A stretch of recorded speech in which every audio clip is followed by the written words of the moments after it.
Welcome to the Slop Farm. Enjoy the video. In this video, I will explain how to open an Audi A5 door panel using an easy method. Before you begin, gather your tools. You will need a set of plastic trim removal tools to prevent scratches, a T25 Torx bit, and a screwdriver or pick. Having the right tools makes this process much smoother and helps avoid any accidental damage to your vehicle's interior. Let's get started. First, we will remove the decorative trim.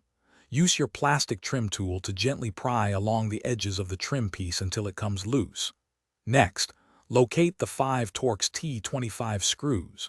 You will find one screw at the bottom of the door panel, two hidden beneath the door handle, one near the window switch, and another at the top edge.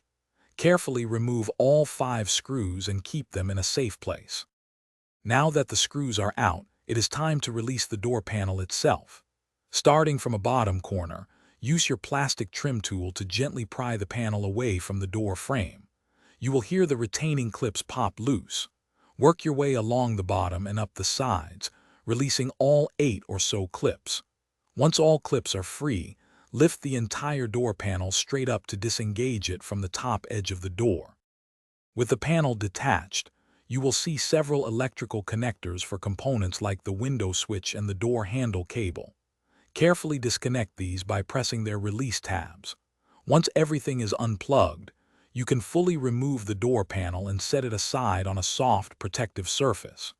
To reassemble, simply reverse these steps, ensuring all connections are secure and the clips and screws are properly fastened for a snug fit. Thanks for watching. Consider subscribing if we helped you today.